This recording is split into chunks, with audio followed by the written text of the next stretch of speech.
Libra, naranasan mo na ba ang koneksyon na sobrang lakas na halos kinatatakutan ka? Isang ugnayan na patuloy na humihila sa iyo pabalik kahit gaano pa katagal ang lumipas. Hindi ito aksidente, ito ay tadhana na naghihintay ng perpektong sandali. Ang katotohanan, ang tamang timing lang ang naging hadlang sa iyong kaligayahan. Pero ngayon, bulong ng universo, ang pinto ay unti-unting bumubukas. Huwag baliwalain ang senyales na ito. Bantayan ito ng mabuti, dahil sa susunod na ilang minuto, malalaman mo kung bakit ang koneksyong ito ay talagang para sa iyo, at kung paano ito sa wakas ay maaaring baguhin ang iyong buhay magpakailanman. Libra, maligayang pagdating. Narito ka sa isang dahilan. Walang nangyayari sa universo ng aksidente, lalo na ang video na pinapanood mo ngayon. Sa paniniwala ng mga Filipino, tinatawag natin itong tadhana, ang kapalaran na pumipili ng tamang oras para magpakita ng sarili. At ngayong gabi, ang tadhana mismo ang direktang nakikipag-usap sa iyo. Ito ay hindi lamang tungkol sa pag-ibig, ito ay tungkol sa banal na timing, mga aral, at ang makapangyarihang koneksyon na nakasulat na sa iyong mga bituin bago pa man kayo nagkakilala. Maaaring nakaramdam ka ng pagkawala, sakit, o nagtanong kung bakit hindi nagtagumpay ang mga bagay noon. Pero ang katotohanan, inihahanda kayo ng universo para sa eksaktong sandaling ito. Sa susunod na ilang minuto, matutuklasan mo ang nakatagong dahilan kung bakit hindi matitinag ang ugnayang ito, ang mga senyales na nagpapatunay nito, at ang mga biyayang naghihintay kapag nagkakaisa na ang tamang timing. Libra, manatili ka sa akin dahil ang iyong kwento ay nagsisimula pa lamang. Ang kalikasan ng koneksyon. Libra, pag-usapan natin ang koneksyong ito dahil ito ay hindi pangkaraniwan. Mula sa unang sandali, may naramdaman sa iyong puso na espesyal ang taong ito. Ang presensya niya ay nagising ng mga damdaming hindi mo alam na kaya mong maramdaman. At kahit pinaghiwalay kayo ng buhay, kahit lumaki ang katahimikan sa pagitan nyo, ang enerhiya ay hindi nawala. Sa halip, nanatili itong tahimik sa likod ng iyong kaluluwa, naghihintay, nagmamasid, humihila sa iyo pabalik kapag tama na ang oras. Maraming Filipino ang naniniwala, ang hindi para sa iyo, aalis. Pero kung para sa iyo, babalik at babalik yan. Ito mismo ang katotohanan ng koneksyong ito. Hindi ito marupok, hindi ito mahina. Ito ay magnetiko. Tulad ng alon sa dagat na palaging bumabalik sa pampang, nakalaan na bumalik sa iyo ang ugnayang ito kahit gaano pa kalayo ang narating nito. Libra, kilala ang iyong tanda sa balanse, harmonya, at relasyon. Pinamumunuan ka ng Venus, ang planeta ng pag-ibig, atraksyon, at kagandahan. Kaya natural na naakit ng iyong puso ang makapangyarihang koneksyon ng kaluluwa. Ang mga tao ay naakit sa iyong enerhiya dahil nagbibigay ka ng kapayapaan, pag-unawa, at walang kondisyong pagmamalasakit. Ngunit sa taong ito, hindi lamang ito atraksyon, ito ay pagkilala. Isang kaluluwang nakikilala ang isa pang kaluluwa. Sinubok ka ng koneksyong ito. Pinalawak nito ang iyong pasensya, pinagbuksan ang iyong pagdududa sa sarili, at pinilit kang lumago sa paraang hindi mo inaasahan. At sa kabila ng lahat ng hamon, palaging may kakaibang pakiramdam ng kaalaman, hindi pa ito tapos. Ang malalim na bulong sa dibdib mo na nagsasabing, balang araw, magiging tama ang timing. At Libra, papalapit na ang araw na yon. Inaayos muli ng universo ang mga piraso, dahil ang inyong mga kaluluwa ay may mga aral na tanging magkasama lamang matatapos. Maaari mo itong tawaging kapalaran, tadhana, o kahit karma, ngunit sa katotohanan, ito ay pag-ibig na nakasulat lampas sa buhay na ito. Kaya huwag kang magulat kung makaramdam ka ng biglaang kilabot, mabigat na panaginip, o mga flash ng alaala na sobrang totoo. Hindi ito aksidente, ito ay mga paalala. Mga paalala na ang koneksyong ito ay higit pa sa nakikita ng iyong mata. Ito ay spiritual. Ito ay kosmiko. At higit sa lahat, ito ay nakalaan para sa iyo. Bakit mahalaga ang tamang panahon? Libra, kung nakalaan na ang koneksyong ito, bakit hindi ito nagtagumpay noon? Bakit pinaghiwalay kayo ng universo para dalhin kayong muli pabalik sa isa't isa? Ang sagot ay nasa isang salita, timing. Minsan, handa na ang puso pero hindi pa ang kaluluwa. Minsan, nagkikita ang dalawang tao pero hindi pa tapos ang mga aral na kailangan nilang matutunan. Ang timing ay hindi parusa, Libra, ito ay paghahanda. Sa kultura ng mga Filipino, madalas nating marinig mula sa ating mga nakatatanda ang sinasabi nila, darating ang tamang oras. Darating ang tamang panahon. At iyon mismo ang nangyari sa koneksyong ito. Maaaring nakilala mo ang taong ito noon habang pareho pa kayong may daladalang mabigat na pasanin, mga lumang sugat, takot, o iba pang attachment. Sa sandaling iyon, hindi pa kayang ganap na umusbong ang ugnayan. Alam ng universo na kung ibibigay nito ang lahat ng masyadong maaga, masisira lamang ito. Kaya sa halip, pinabagal ng tadhana ang biyaya hindi upang saktan ka, kundi upang protektahan ito. Isipin ang isang binhi na itinanim sa lupa. Kung huhukayin mo ito ng maaga, hindi ito tutubo. Kailangan nito ang tamang sikat ng araw, tamang ulan, at tamang panahon. Ganoon din ang iyong koneksyon. Kinakailangan nito ang maturity, pagpapagaling, at lakas sa loob bago nito harapin ang mga unos ng buhay. Libra, hindi ka pa handa noon at ganoon din sila. Maaaring ikaw ay nagdadalawang isip pa tungkol sa sarili, binubuo ang iyong mga pangarap, o hinahanap ang iyong sariling balanse. Maaaring sila ay nakulong pa sa kalituhan, takot, o pride. Ano man ang dahilan, naantala ang timing dahil gusto ng universo na parehong lumago kayo ng hiwalay bago muling magsama. Sa astrolohiya, ang Libra ay tanda ng mga aral sa balanse. Madalas kang nagbibigay ng sobra, umaasang mananatili ang pag-ibig, kahit na nakakasawa sayo. Ngunit itinuro sa iyo ng pagkaantala ang lakas. Ipinakita nito na buka kahit wala sila. Pinilit ka nitong mahalin muna ang sarili para kapag bumalik ang koneksyong ito, hindi ka na desperado, kundi kumpleto.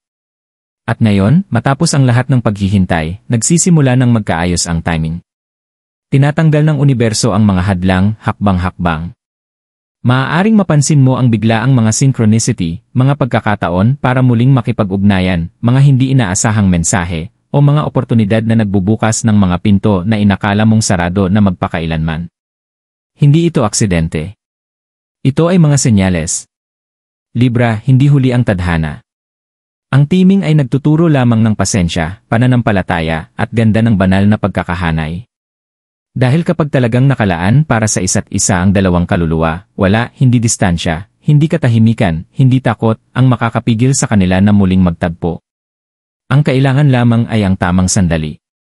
At Libra, ang sandaling iyon ay dumarating na ngayon. Mga senyales mula sa universo. Libra, hindi nananatiling tahimik ang universo kapag kumikilos ang tadhana. Bago tuluyang magtagpo ang koneksyong ito, nagsisimulang magpakita ang mga senyales. At kung pagbabatayan mo ang iyong pansin, mapapansin mo na ang mga senyales na ito ay matagal nang dumarating sa iyong buhay. Napapansin mo ba ang paulit-ulit na numero, tulad ng 11 oras 11 minuto, 2 oras 22 minuto, o 5 oras 55 minuto? Ito ay mga angel numbers, makapangyarihang mensahe na nagsasabing nagkakaayos ang oras. Lalo na ang 11 oras 11 minuto, kilala bilang twin flame code, paalala na ang iyong kaluluwa ay nakasync sa isa pa. Tuwing makikita mo ito, bulungin ang iyong hiling dahil ang portal ng tadhana ay nagbubukas. Isa pang senyales ay dumadaan sa panaginip. Sa paniniwala ng mga Filipino, ang mga panaginip ay hindi basta-basta, ito ay mga mensahe mula sa espiritual na mundo. Kung palagi mong pinapangarap ang taong ito, kahit na matagal na ang katahimikan, ibig sabihin ay umaabot sa iyo ang kanilang kaluluwa. Minsan, maaaring sobrang totoo nito na gigising ka na mabilis ang tibok ng puso, na para bang personal mo silang nakaharap. Hindi ito imahinasyon, ito ay pagdalaw ng kaluluwa. Mapapansin mo rin ang biglaang emosyon. Biglang mabigat ang damdamin o namimiss mo sila ng walang dahilan. Minsan, makakarinig ka ng kanta, maamoy ang pamilyar na halimuyak, o madaanan ang isang lugar na nagpapaalala sa kanila. Hindi ito aksidente. Ito ang paraan ng universo para sabihin, malapit ang kanilang enerhiya. Naramdaman mo na ba ang kilabot o goosebumps kapag binanggit ang kanilang pangalan? Ang pisikal na reaksyong ito ay espiritual na patunay. Sa kultura ng mga Filipino, sinasabi natin, nanindig ang balahibo, isang senyales na may hindi nakikitang enerhiya sa paligid. Kapag nangyari ito, ang iyong kaluluwa ay tumutugon sa tawag ng kanilang enerhiya. Isa pang malinaw na senyales ay synchronicity. May isip mo sila at bigla mong makikita ang kanilang birthday number, initials. O kahit isang post online na tila konektado sa kanila. Ito ay paraan ng universo na maghabi ng mga pattern upang ipaalala sa iyo, hindi nakalimutan ang ugnayang ito. Libra, ang mga senyales na ito ay mga bulong ng tadhana. Ito ang banayad na paraan ng universo para ihanda ang iyong puso. Dahil kapag tuluyang nagbukas ang tamang panahon, hindi ka magugulat dahil alam mo na sa kaibuturan ng iyong puso na ang koneksyong ito ay nakasulat na mula pa noon. Ang katotohanan, ikaw at ang taong ito ay konektado sa enerhiya. Kahit malayo, patuloy pa rin na nagpapadala ng signal ang inyong mga kaluluwa sa isa't isa. Kaya nararamdaman mo sila sa dibdib, sa panaginip at sa pang-araw-araw na buhay. Patunay ito na ang pag-ibig ay hindi lamang pisikal, ito ay espiritual. Kaya sa susunod na mapansin mo ang mga senyales na ito, huwag mo itong baliwalain.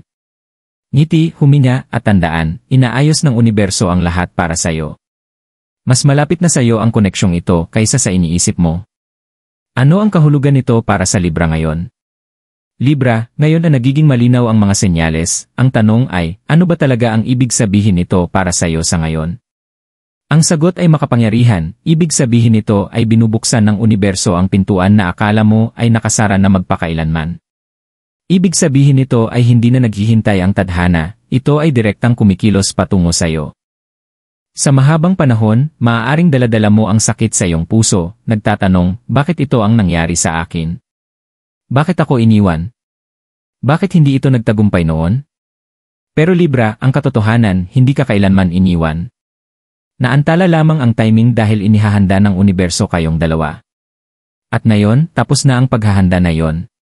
Ang sandaling ito ay tungkol sa pagkakaayos. Hindi lang ito tungkol sa romansa, ito ay tungkol sa pagiging handa ng iyong kaluluwa na tanggapin ang dati mong hindi kayang hawakan.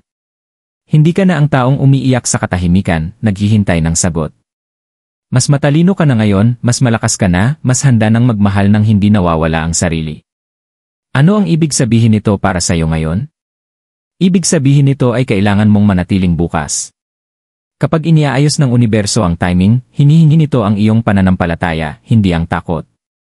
Kung isasara mo ang iyong puso dahil sa mga dating sugat, maaaring mapalampas mo ang biyayang sinusubukang bumalik sa iyo.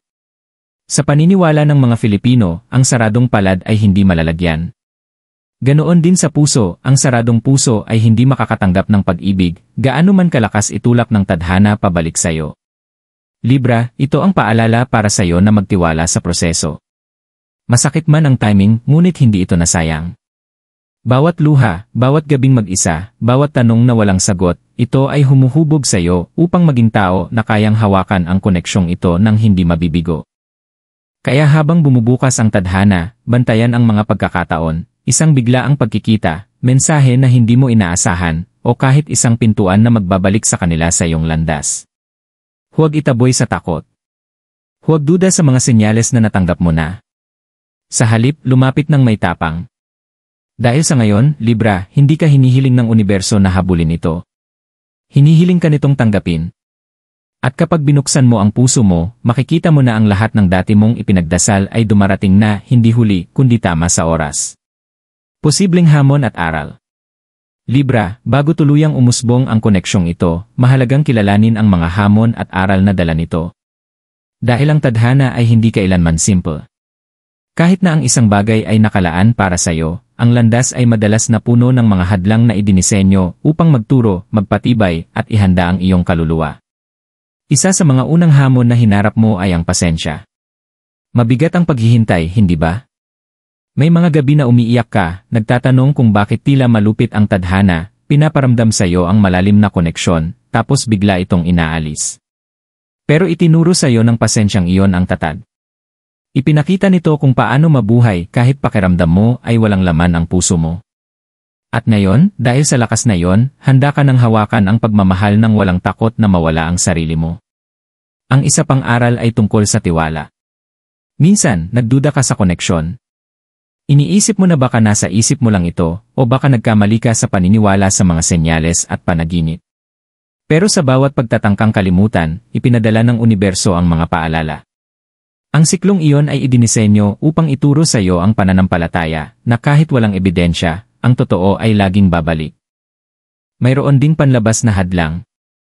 Baka ito'y distansya, isang ikatlong tao, inaasahan ng pamilya, o mga responsibilidad na naghiwalay sa inyo. Masakit man ang mga hamong ito, kinakailangan din ang mga ito. Itinuro nila ang halaga ng timing at pinilit kayong piliin ang paglago kaysa sa padalos-dalos na solusyon. Sa kultura ng Filipino, sinasabi namin kung para sa'yo talaga. Kung para sa'yo, magiging sa'yo ito, gaano man ang pagkaantala. Marahil ang pinakamahirap na aral ay tungkol sa pagmamahal sa sarili. Libra, madalas mong ibinibigay ang lahat sa relasyon. Nagsasakripisyo ka, nakikipagkompromiso, bumabaluktot hanggang sa masaktan dahil gusto mo ng kapayapaan at pagkakaisa. Pero ginamit ng universo ang pagkaantala upang ipaalala sa'yo, kailangan mo munang mahalin ang sarili ng buo bago mo tunay na mahalin ang iba. Ang aral na ito ang pundasyon ng susunod na yugto. Masakit ang mga hamon. Mahirap ang mga aral. Pero kung wala ang mga ito, hindi makakayanang mabuhay ang koneksyong ito. Ginamit ng timing ang iyong mga pagsubok bilang lupa kung saan maaaring umusbong ang paglago. At ngayon, hindi ka na ang parehong marupok na puso, mas malakas ka, mas matalino, at handa na. Libra, huwag mong kalimutan, hindi sinusubok ka ng tadhana para saktan ka. Sinusubok ka nito upang ihanda ka sa biyayang hiniling mo. At ngayon, mas malapit na sa iyo ang biyayang iyon kaysa dati. Ang espiritual na mensahe, tadhana ampersand destiny. Libra, ang lahat ng iyong pinagdaanan, bawat pagkaantala, bawat luha, bawat tanong na walang sagot, ay hindi kailanman nangyari ng walang dahilan. Ito ay bahagi ng mas malaking plano. Ang espiritual na mensahe dito ay malinaw, ang koneksyong ito ay hindi lamang tungkol sa pag-ibig, ito ay tungkol sa tadhana at destiny. Sa kultura ng Filipino, malalim ang paniniwala natin sa tadhana, ang ideya na may mga taong inilalagay sa ating landas para sa mga dahilan na mas malaki kaysa sa ating pag-unawa. Minsan, dumarating sila upang pagalingin tayo. Minsan, upang hamunin tayo. At minsan, bumabalik sila upang kumpletuhin ang pangakong ginawa bago pa man ang ating kasalukuyang buhay. Ito ang kahulugan ng koneksyong ito. Libra, ang universo ay gumagana sa mga siklo. Kapag dalawang kaluluwa ay konektado sa pamamagitan ng espiritual na kontrata, walang makakapawi sa ugnayan na yon. Kahit na maghiwalay, hindi ito mawawala, sa halip pinapalakas nito ang koneksyon, hinuhubog ang parehong kaluluwa hanggang dumating ang tamang oras. Ito ang dahilan kung bakit nararamdaman mo pa rin ang kanilang presensya, bakit ibinabalik sila ng panaginip, at bakit paalala ng pinakamaliit na senyales ay nagpapaalala sa iyo ng kanila. Hindi ito aksidente, ito ay espiritual na alaala. Astrologically, ang Libra ay tanda ng pagkakaisa at harmonya. Pinamumunuan ka ng Venus, ang planeta ng pag-ibig at tadhana. Ibig sabihin, ang iyong kaluluwa ay lumalago sa mga koneksyong malalim, balansado, at nagbabago. Ang koneksyong ito ay ganito, ito ay isinulat upang baguhin ka, gisingin ka, at turuan ka ng tunay na kahulugan ng isang tamang ugnayan. Ang mensahe para sa iyo ngayon ay simple ngunit makapangyarihan, magtiwala sa alignment. Ang timing ay hindi kailanman para parusahan ka, ito ay para ihanda ka. Hindi ipinagkaloob agad ng universo ang koneksyong ito dahil sobra ang malasakit nito na hindi ka makipagkita ng hindi handa. Hintayin ng tadhana ang tamang sandali kung kailan sapat na ang lakas ng iyong kaluluwa para tanggapin ito. Sa kasabihan ng Filipino, naririnig natin, ang itinadhana hindi mawawala. Ang nakalaan ay hindi kailanman mawawala. Ang katotohanan ito ay unti-unting nagbubukas sa iyong harapan. Libra, ang koneksyong ito ay hindi upang lituhin ka. Ito ay paalala na ang pag-ibig ay walang hanggan, ang timing ay banal, at ang iyong kaluluwa ay palaging ginagabayan ng isang mas mataas na kapangyarihan. Kahit ito'y muling pagkikita, pagpapatawad, o bagong kabanata na magkasama, isang bagay ang tiyak, itinadhana ito mula pa noon. Kaya kapag naramdaman mo ang paghila, kapag lumitaw ang mga senyales, kapag bumulong ang puso mo ng panahon na makinig. Dahil sa wakas, kumakatok na sa iyong pintuan ang tadhana. Positibong kinalabasan at hinaharap na landas. Libra, pagkatapos ng lahat ng paghihintay, mga aral, at mga senyales ano ang naghihintay sa iyo sa hinaharap. Malinaw ang sinasabi ng mga baraha at enerhiya, may positibong kinalabasan na nakalaan para sa iyo. Ang koneksyong ito ay hindi naantala para saktan ka, naantala ito upang kapag dumating na, ito ay sapat na malakas para tumagal. Ang hinaharap ay nagpapakita ng muling pagkikita, paggaling, at malalim na pag-unawa. Para sa ilang Libras, maaaring ibig sabihin ito ay ang pagbabalik ng isang nakaraang pag-ibig, na ngayon ay nagbago at handang mahalin ka sa paraang palaging karapat-dapat sa iyo. Para sa iba, maaaring ang mga aral mula sa koneksyong ito ang magbubukas ng pinto sa isang ganap na bagong kabanata, isang kabanata na sa wakas ay tumutugma sa lalim ng pag-ibig na dala mo. Sa anumang paraan, tinitiyak ng tadhana, hindi ka nag-iisa sa paglalakbay na ito. Makikita mo rin na mas madali mo nang mauunawaan ang mga bagay at magiging bukas ang puso mo. Ang kalituhan na minsang bumalot sa iyo ay unti-unting mawawala, papalitan ng katiyakan at kapayapaan. Ito ang ginagawa ng banal na timing, inaalis ang ingay upang marinig ang katotohanan. Ang ugnayan na hawak niyo ay magiging mas magaan, natural, at mas nakaalin kaysa dati. Isa pang kinalabasan ay ang emosyonal na paggaling. Libra, ang puso mo ay may dalang mga peklat mula sa paghihintay, hindi pagkakaintindihan, at katahimikan. Ngunit ang mga sugat na iyon ay hindi na magkokontrol sa iyo. Sa halip, ito ang magiging lakas mo upang bumuo ng mas matatag na relasyon. Kung dati ay umiiyak ka sa pagdududa, malapit na rin ay mumingiti ka na may pananampalataya. Sa pananalapi at espiritual, ang alignment na ito ay magdadala rin ng mga biyaya. Kapag dumadaloy ang enerhiya ng pag-ibig, dumadaloy rin ang kasaganaan. Pinapahalagahan ng universo ang mga pusong gumaling sa pamamagitan ng pagbubukas ng mga pinto, hindi lamang sa pag-ibig, kundi pati na rin sa karera, oportunidad, at balanse sa kabuwang buhay. Ang hinaharap na landas ay hindi tungkol sa pag-uulit ng lumang pagkakamali. Ito ay tungkol sa paglikha ng bago, na ginagabayan ng karunungan at pagkahinog. Sa paniniwala ng Filipino, kapag natuto ka na, doon nagsisimula ang tunay na pagmamahal. Kapag natutunan mo na ang aral, doon nagsisimula ang tunay na pag-ibig. Ito ang uri ng pag-ibig na naghihintay sa iyo sa hinaharap. Kaya Libra, yakapin mo ang kabanatang ito. Huwag hayaang pigilan ka ng takot sa pagtanggap ng sayo. Ang kinalabasan ay mas maliwanag kaysa sa sakit ng nakaraan, at ang landas ay malinaw na. Ang kailangan mo lang gawin ay lumakad ng may pananampalataya. Dahil handa na ang universo. At ngayon handa ka na rin. Libra, your moment has arrived. Libra, ngayon, maaari mo nang makita ang buong larawan. Ang koneksyong ito ay hindi kailanman random, hindi aksidente, ito ay nakasulat para sa iyo bago mo pa man ito nalalaman. Bawat pagkaantala, bawat katahimikan, bawat luha ay bahagi ng mas dakilang plano. Ang timing ay hindi kaaway mo, ito ang pinakamahalagang guro mo. Gusto ng universo na lumago ka, gumaling ka, at mahalin mo muna ang sarili mo, upang kapag bumalik ang koneksyong ito, handa ka na. At ngayon, Libra, pinili ng tadhana ang panahong ito upang ipakita ang katotohanan, ang koneksyong ito ay talagang nakalaan, at ang tamang panahon ay narito na. Tandaan, sa karunungang Filipino, sinasabi natin, ang itinadhana, hinding-hindi mawawala. Ang nakalaan ay hindi kailanman mawawala. Ang mga senyales ay palaging nakapaligid sa iyo, ang enerhiya ay unti-unting nabuo, at ang puso mo ay tahimik na naghahanda para sa sandaling ito. Ano ang dapat mong gawin ngayon? Manatiling bukas. Maniwala sa timing. Magtiwala na ihahatid ng universo ang eksaktong nararapat para sa iyo. Kahit pa ito ay muling pagkikita, kapatawaran, o isang ganap na bagong simula, ang mahalagang katotohanan ay ito, ang tadhana ay nasa iyong panig. Libra, ito ang iyong sandali. Huwag mag-alinlangan. Huwag matakot. Sa halip, angkinin mo ito ng may pananampalataya. Mag-comment sa ibaba ng iyong zodiac sign panandang pandagdag ang affirmation, claim and my destiny.